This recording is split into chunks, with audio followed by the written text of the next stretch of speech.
আপনার শেষ বয়স সারাদিন বইয়া বইয়া পান খাওয়ানোর লেগে দেয় নাই। শেষ হায়াত আল্লাহ তাআলা বইয়া বইয়া বিড়ি খাওয়ানোর লেগে দেয় নাই। আপনি সাগওয়ানে বসে বসে বিড়ি খাবেন আর রঙিন টেলিভিশনে নর্তকীর ছবি দেখবেন। খোদার কসম, কবরের প্রথম ঘন্টাতে আপনি টের পাবেন আল্লাহর আযাব কত ভয়ঙ্কর। আপনি টের পাবেন। হ্যাঁ হ্যাঁ, আপনি তো মস্কারি মনে করেন। সুপারিশ, এটা মামুর বাড়ি না। হাউজে কাউসারের পানি, এটি দোকানের পানির বোতল না। এইটা পানির বোতল না, বহুত দামি নিয়ামত। হ্যাঁ, হাউজে কাউসারের পানি এই পানির বোতল নাকি? তা আপনি এটা আপনি কইলেই দুধ দিয়ে লাগব। এইটাও তো এমনি দেয় না, এটাও তো কিনুন লাগে 15 টাকা দিয়ে। আর হাউজে কাউসারের এই দামি পানি রাসূলুল্লাহ সাল্লাল্লাহু আলাইহি সাল্লাম এমনি এমনি দিয়ে দিবে। আপনি বিড়ি খাইতে খাইতে হাউজে কাউসারের পানি খাই নেবেন। বাহ বাহ বাহ বাহ বাহ, ঘটনা কি তা? এটা এত সস্তা হয়ে গেল? হ্যাঁ,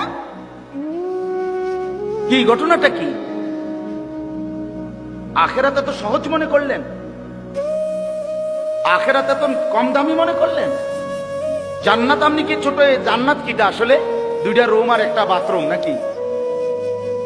2টা রুম আর একটা বারিন্দা, এটা জান্নাত। তো আপনি কি মনে করছেন? এটা কি ভাবছেন? আল্লাহ আমাদেরকে মাফ করে দেন। এই জন্য চলেন, আমিও ভাবি, আপনিও ভাবেন, বয়স্ক বাবারাও ভাবেন, নওজোয়ান ছেলে তোমরাও ভাবো। আরেকবার ইনসাফের সাথে ভাবো ভাইয়া, জিন্দিগির আপাদ মস্তক, রাতের কি খবর, দিনের কি খবর, সকালের কি খবর, বিকালের খবর। 365 দিনে কোনো দিন ফজরের নামাজ পড়তে মন চায় না। আর এই কেমন জানোয়ার জিন্দিগি তুমি গঠন করছো? এ কেমন অমানুষের জিন্দিগি তুমি কাটাচ্ছ? মুসলমানের ঘরে তুমি কেমনে ঘুমাও? তোমার মতো দুশ্মন কেমনে ঘুমাও?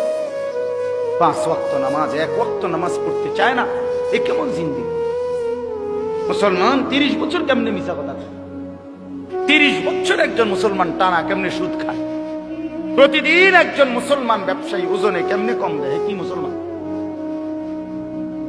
একজন মুসলমানের ঘরে প্রত্যেক দিন কিভাবে টেলিভিশনে নাচ গান, উলঙ্গ ছবি, নাটক, সিনেমা প্রতিদিন চলবে? এটা মুসলমান? কোনদিন মনে পড়বে না এটা গুনাহ? কথা বলেন না আমার। আপনার কি কোনদিন মনে পড়তো না এটা কি? প্রতিদিন আপনার বিবি বাচ্চা, নাতি নাতনি এরা ডেইলি টেলিভিশন চায়, প্রত্যেকদিন নাচ গান দেখে। আপনার চোখের মধ্যে একটু ভাঁজও নাই, আপনার কপালটার মধ্যে একটু টেনশনও নাই, আপনার চোখে এক ফোঁটা পানিও নাই।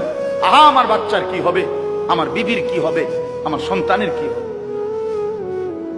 আপনাদেরকে শুনাই বাপ। এক সাহাবী ছিলেন ওয়াসিলা ইবনুল আসকা। আমরা নিজে কিতাবে পড়ছি ওয়াসিলা এই সাহাবীর নাম।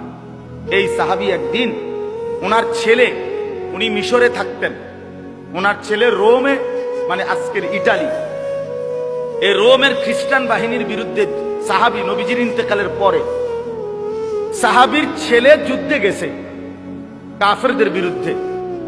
যুদ্ধে খ্রিস্টান বাহিনী এই সাহাবীর ছেলেকে বন্দী করছে, বন্দী কইরা অন্ধকার কারাগারে আটকায় রাখছে। তো উনার বাকি কাফেলার বাকি সদস্যরা আইসা মিশরে ওনার কাছে এই সংবাদ জানাইছে, আপনার সন্তানকে খ্রিস্টান বাহিনী বন্দী করে অন্ধকার কারাগারে আটকায়া রাখছে। আল্লাহর কসম, আমি নিজে কিতাবে পড়ছি, হযরত ওয়াসিলা এই সাহাবী প্রথম শব্দ চিৎকার দিয়া বলছে, আয় আল্লাহ, তাইলে আমার সন্তান নামাজ পড়বে কেমনে?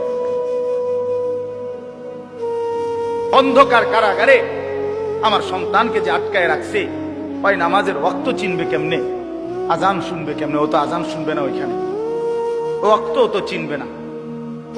এরপরে কিতাবে লিখছে, এই সাহাবী 5 ওয়াক্ত নামাজের পরে সময়ে, উনি 5 ওয়াক্ত নামাজের টাইমে ওই রোমের দিকে ফিরে উনি বলতেন, ইয়া বুনাইয়া কাদ হানা ওয়াক্তু সালাতিল ফজর, হে আমার সন্তান, ফজরের নামাজের ওয়াক্ত হইছে, ওঠো বাপ, নামাজ পড়ো।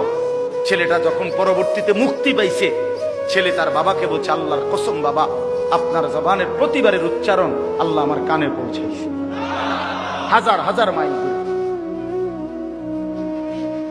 এক বাবার প্রথম ফিকির সন্তানের জন্য কি? বলেন না কেন? নামাজ।